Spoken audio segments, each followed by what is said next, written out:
in badan ayaa la lahaa Soomaalida kama soo baxo halyey la tartami kara ciyaaryahanada caalamiga ah, laakiin taasi waa been oo waxaa tusaale kuugu filan Cabdulsamed Cabdulaahi.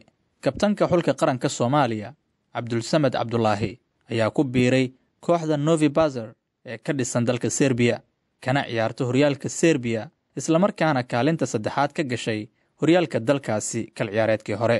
Kooxda Novi Pazar ayaana dheeli doonta sanadkan tartanka UEFA Conference League. Cabdulsamed Axmed Cabdulaahi waa 28 sano jir dunida ku soo biiray 19 Janaayo sanadkii 1997 waxaana uu ku dhashay dalka Holland. Cabdulsamed waxa uu xiga waxa diyaar u ah kooxo oo Europe ka ciyaaraan wada hadal naga dhaxeeyo hadda samarkan waxaad arki doontaan insha Allah waxa soo bandhiga aniga oo koox cusub u saxiixa insha Allah bilooyinka soo socdo horyaal cusub ayaa ka deela. Ballantii wuu oofiyey waxaana hadda uu ka dheeli doonaa horyaalka Serbiya laga soo bilaabo 2016 ilaa iyo haatan. Waxa uu Cabdulsamed u ciyaaray 8 kooxood oo kala duwan, waxaana kooxahaas 9 ku noqonaysa kooxda uu haatan ku biiray ee ka dhisan dalka Serbiya.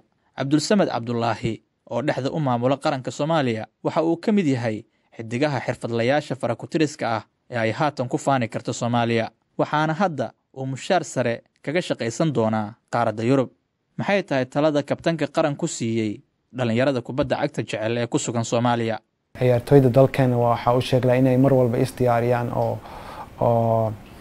mar walba diyaar ahaadaan ama horyaal had jiro ama yuusan jirin, laakiin waxa mar walba uu sheegay lahaa inay aalminteeyaan, inay isdiyaariyaan, inay horumaraan naftooda u horumariyaan, jirkooda u horumariyaan siday kooxo fiican oo weyn ama qaaradda Afrika ahaata ama Yurub ahaata ka qaataan ciyaartoyda Soomaali.